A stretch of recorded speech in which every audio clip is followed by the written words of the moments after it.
Before I address the Jews, I wanted to talk a few more details about the Sumerian god of Babylon, the gods of Babylon that were the shining ones, the Elohim. And I want to talk about Enki one more time. In the Sumerian tablets that have been found, there are some more similarities between this great shepherd that they call Enki and the Son of Man. I'm not going to jump to conclusions. I'm going to have you wonder. Okay? He is also depicted in those tablets with two things alongside of him. Not a serpent like Enlil is. By the way, Enlil is also associated with a goat, among other things, and a serpent. Enki is shown in the Sumerian tablets to be in some pictures with the 8-pointed star, which is the star of Anu, the great year, and the phoenix. Listen to the, how do you spell phoenix? With an O and an E? Wow. Listen to the phonics, the sounds. He is depicted with a phoenix and a lamb beside him. Another story of Enki I find fascinating as I wonder about these Sumerian gods that seem so related to Israel, is that Enki had a son, and his son is a Sumerian version of Noah. And Noah, Enki was not supposed to tell him about the flood that was going to happen because the people of Anu said no. But he wanted to save humankind, and so he, behind a wall, spoke to him because he was not supposed to look at him and say it, and told him about the flood. And their version of Noah is a different name, but they have the great flood story too. And because of that, Enki's son, as a human, was saved with 8 souls. Now there's a number 8, another person in the Bible or the Torah that's associated with 8. And there we are with the Star of Melchizedek one more time. Now I want to tell you another one of Enki's follies. In Eden, they say in the clay tablets, he lusted after a woman who bathed on a roof.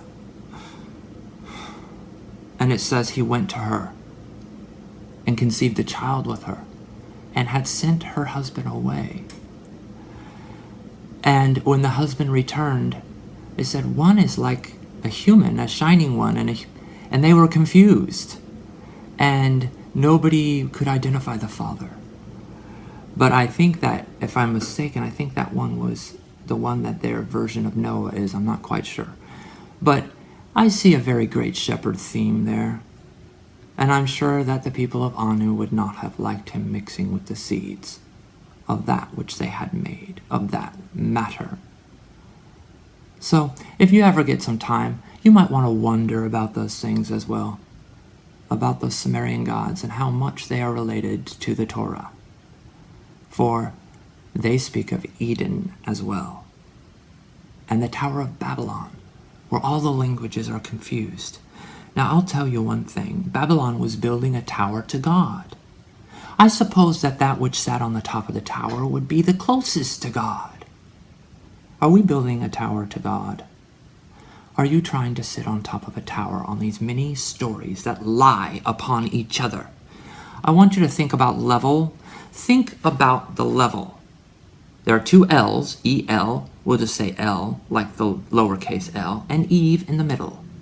I love looking at an instrument. If you go down to someone's tool shed and you say, I need a level, it's a long and has the bubbles with the little in the middle. Now, we like to say levels are on top of each other. That's fine, but you know what? That's the 2nd level of a building, or the 3rd, or the 4th. I want you to make a rod out of it instead of some poles, please. We can also line those levels up in a line, and each is a level. That's a level next to a level, alongside of a level, alongside of a level. And all are even. Take the S out of the 7th day of the week. It is even. We are not going to rely on each other. God does not rely on another. And that is what I call a holy truth. That which is most like God is most whole. and knows the truth. It does not seek to make dependence and then be in them and call it independence, although we may be in our dependence. Who are your dependents? Your children? I am in the Father, and the Father's in me. Wow. Now who is in whom? I like the story of Superman. The old 1970s version, I saw it when I was a child in the theater, and I loved it. And Jor-El. Oh, I see those L's in Jor-El, son of Jor-El. And the Son and the Father are one, O son of Jor-El. I love how movies depict these things. Sometimes I think and wonder if those are types and signs. Listen to that movie if you ever do. The Superman with Christopher Reeves. And then that beginning with the great crystal city that was going to be destroyed. And he sends his son off to Earth. It's an interesting archetype. So I want to ask you who you are listening to. I want to talk to the Jews and then the Muslims, and I love them both. And that's coming up soon. I hope you still continue to watch these videos. I love the symbol of the Star of David, which is also called Solomon's Seal, which has the word S-O-L in it for Solomon. I see 7, while some see just 6 points. I see the star as a whole, and its points as 6. I see 7, and I don't see 8. Well, how many do you see?